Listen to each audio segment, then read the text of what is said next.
দর্শক, চলমান রাজনৈতিক যে উদ্ভূত পরিস্থিতি, সেই পরিস্থিতির প্রেক্ষাপটে বিএনপি মহাসচিব মির্জা ফখরুল ইসলাম আলমগীর অনেক কথা তো বলছেন, বিএনপি নেতারাও অনেক কথা বলছেন। বিএনপির জন্য এখন রাজনীতির খুবই জটিল একটা সময় পার হচ্ছে এবং পার করছেন তারা। এরকম একটা মুহূর্তে যে কোনো একটা ভুল সিদ্ধান্ত তাদের জন্য খুব বড় ধরনের বিপদ ডেকে আনবে এবং সেই বিপদটা সর্বোচ্চ বিপদ হতে পারে যে আগামী নির্বাচনে ক্ষমতায় যেতে না পারার মতো বিপদ হতে পারে। সুতরাং বলাই যায় যে খুবই ক্রিটিক্যাল একটা টাইম পার হচ্ছে, হাসপাতালের সিসিইউতে থাকার মতো ক্রিটিক্যাল টাইম পার হচ্ছে।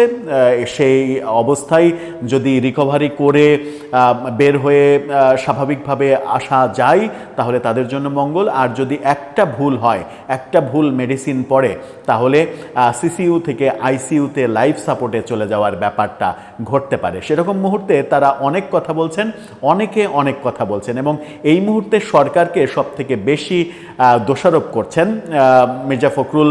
কদিন আগে সরকার প্রধানের মধ্যে নিজের দলের প্রধান জিয়াউর রহমানের ছবি দেখেছিলেন, কিন্তু এখন তিনি সেই সরকার প্রধান কিংবা ঐকমত্য কমিশন, তাদেরকে প্রতারণা, বিশ্বাসঘাতকতা, এই ব্যাপারগুলো, শব্দগুলো ব্যবহার করছেন।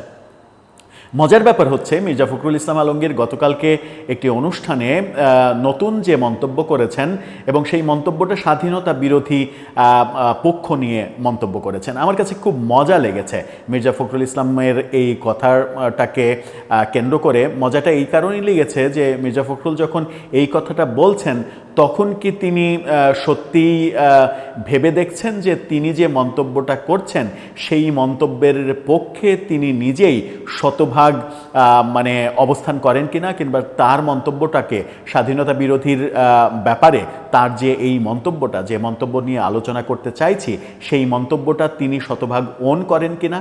কেন বলছি সেই কথা, কেন সেই বিতর্কটা টেনে আনছি, আলোচনা এগোলেই আপনারা বুঝতে পারবেন। সেই আলোচনাটা আগাতে চাই এই ভিডিওতে। থাকবেন পলিটিক্স টিভির নিয়মিত আয়োজনে।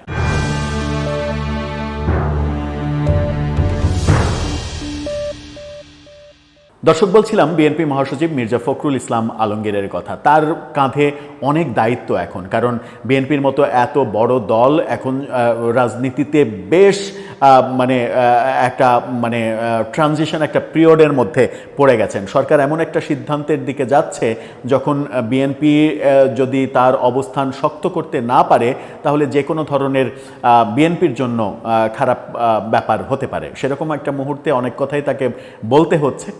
সেই অনেক কথার মধ্যে ইত্তেফাক তাকে নিয়ে যে শিরোনামটা করেছে সেটা একটু দেখে নিন।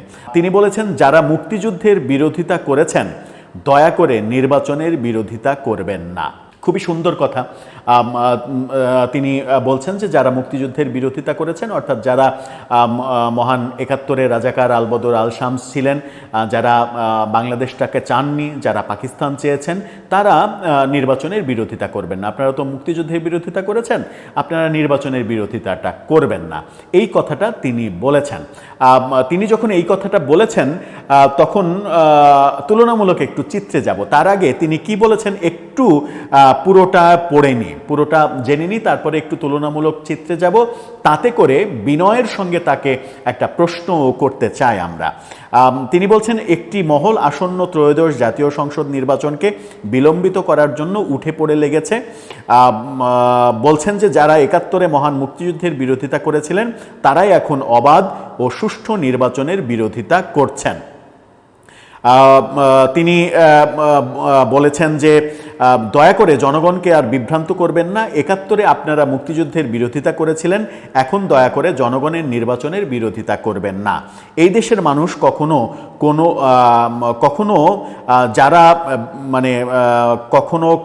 যারা বেশি করে তাদেরকে ক্ষমা করেন তারা ক্ষমা পায় না। কি বলছেন আমি বুঝছি না। যাই হোক, যারা মুক্তিযুদ্ধের বিরোধিতা করেছে তাদেরকে এদেশের মানুষ ক্ষমা করে না, এটাই তিনি মূলত বোঝাতে চেয়েছেন। বলছেন যে আমি খুব পরিষ্কারভাবে বলছি যে আমরা নির্বাচন করতে চাই এবং আমরা ২০২৬ সালের ফেব্রুয়ারিতে এই নির্বাচন করতে চাই। প্রধান উপদেষ্টা যে ঘোষণা দিয়েছেন সেই ঘোষণা অনুযায়ী আমরা নির্বাচন করতে চাই। সেই নির্বাচনকে বিলম্বিত করার জন্য একটা মহল উঠে পড়ে লেগেছে, বিভিন্নভাবে কথাবার্তা বলছে। এই কথাটা তিনি বারবার বারবার বলছেন। এবং তিনি এটা বলছেন যে যারা আজকে যারা এ নিয়ে গোলমাল করছেন, রাস্তায় নেমেছেন, তাদের অনুরোধ, জনগণকে অনেক বিভ্রান্ত করে অনেক কিছু করেছেন, সেগুলো আমরা বলতে চাই না।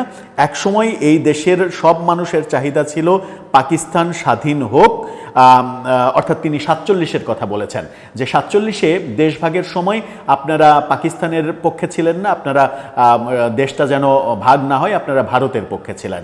আবার 71-এ যখন মুক্তিযুদ্ধ হলো তখন আপনারা বাংলাদেশের পক্ষে ছিলেন না, আপনারা পাকিস্তানের পক্ষে ছিলেন। দুই সময়ই আপনারা বিরুদ্ধে ছিলেন, এবং এখন দয়া করে আর নির্বাচনের বিরুদ্ধে যায়েন না, এটাই তিনি বলছেন। খুবই ভালো কথা।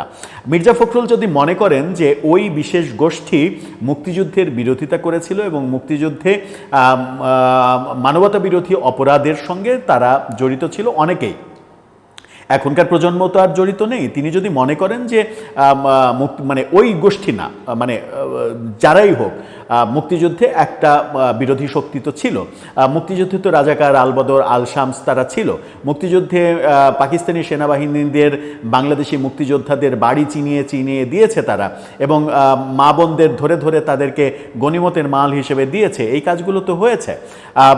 তিনি যে কথাটা বলছেন, আমার প্রশ্ন হচ্ছে, আপনি কি সত্যিই এটা বিশ্বাস করেন যে এটা তারা করেছিল?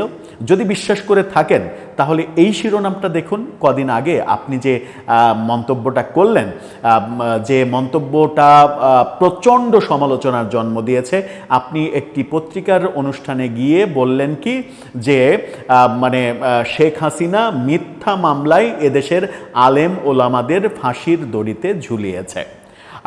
তার মানে আপনি মুক্তিযুদ্ধ বিরোধী যারা ছিল তাদের যে বিচার প্রক্রিয়া, সেই বিচার প্রক্রিয়াকে আপনি গণহারে পাইকারি দরে মানে মানে এটাকে শেখ হাসিনার মিথ্যা মামলা এবং শেখ হাসিনার একটা প্রতিহিংসামূলক কর্মকাণ্ড হিসেবে মানে বর্ণনা করার চেষ্টা করলেন, জাহির করার চেষ্টা করলেন। হ্যাঁ, সেখানে আপনি স্পেসিফিক একটা দুইটা ব্যাপারে আপত্তি জানাতে পারতেন যে এটা এটা ঠিক হয়নি, এটা এরকম না হয়ে এরকম হতে পারতো, এটাকে এই মামলায় না এই মামলায় এটা না, ওই মামলায় যেতে পারতো, এভাবে স্পেসিফিক একেবারে জ্ঞানী মানুষ যেভাবে বিশ্লেষণ করে সেভাবে বিশ্লেষণ করতে পারতেন। কিন্তু সেটা না করে আপনি ঢালাওভাবে বললেন কি যে আলেম ওলামাদের মিথ্যা মামলায় ফাঁসিয়ে তাদেরকে ফাঁসির দড়িতে ঝোলানো হয়েছে।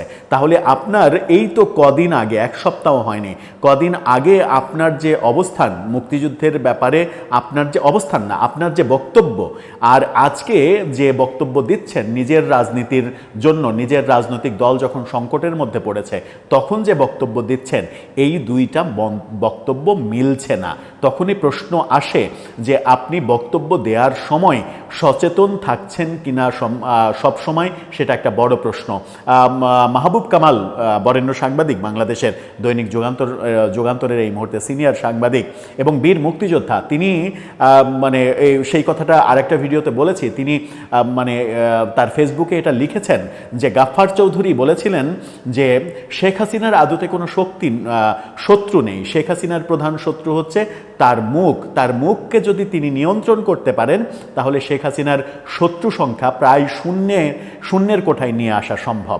গাফফার চৌধুরীর ওই মন্তব্য কিংবা সমালোচনাকে আওয়ামী লীগ সহ্য করতে পারেনি।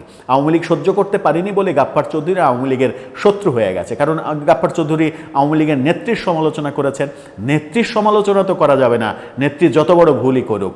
সেই একই কথা মাহবুব কামাল বলছেন, তারেক রহমানের উদ্দেশ্যে বলেছেন যে তারেক রহমানের উচিত মির্জা ফখরুল ইসলামের কথার লাগাম টেনে ধরা, এবং এই লাগাম টেনে ধরার উদাহরণ তিনি এই কারণেই বলেছেন যে ওই পত্রিকার অনুষ্ঠানে মুক্তিযুদ্ধ এবং মুক্তিযোদ্ধা বিরোধীদের এই মামলা এবং তাদের দণ্ড ব্যাপারে তিনি যে মন্তব্য করেছিলেন, তার আগে তিনি যে শহীদ জিয়ার অবয়ব দেখতে পেয়েছিলেন আমাদের প্রধান উপদেষ্টার চেহারার মধ্যে, এই দুটা মন্তব্যের পরিপ্রেক্ষিতে মাহবুব কামাল বলেছেন যে তার কথার ব্যাপারে তারেক জিয়ার সচেতন হওয়া উচিত এবং তার কথার লাগাম টানা উচিত।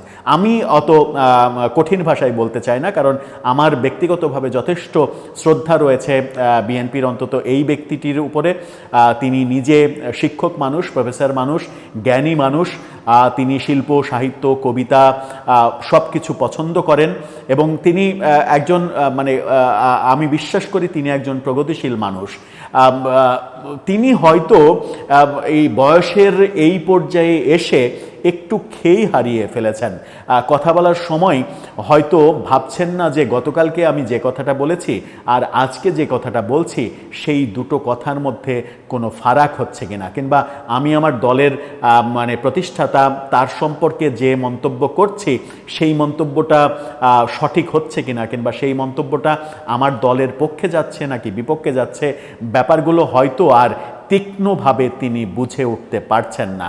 আর বুঝে উঠতে পারছেন না বলেই হয়তোবা এই যে গোটা ঐক্যমত্য কমিশনের মিটিং হলো এবং এত এত কিছু হচ্ছে, আমরা ফ্রন্ট লাইনে মির্জা ফখরুলকে দেখছি না, দেখছি সালাউদ্দিন আহমেদকে। তারেক রহমান ওই জায়গাতে বোধহয় আগে থেকেই সচেতন হয়ে গেছেন যে বিএনপির আগামীতে সেকেন্ড কাণ্ডারি হয়তো সালাউদ্দিন আহমেদই হবেন।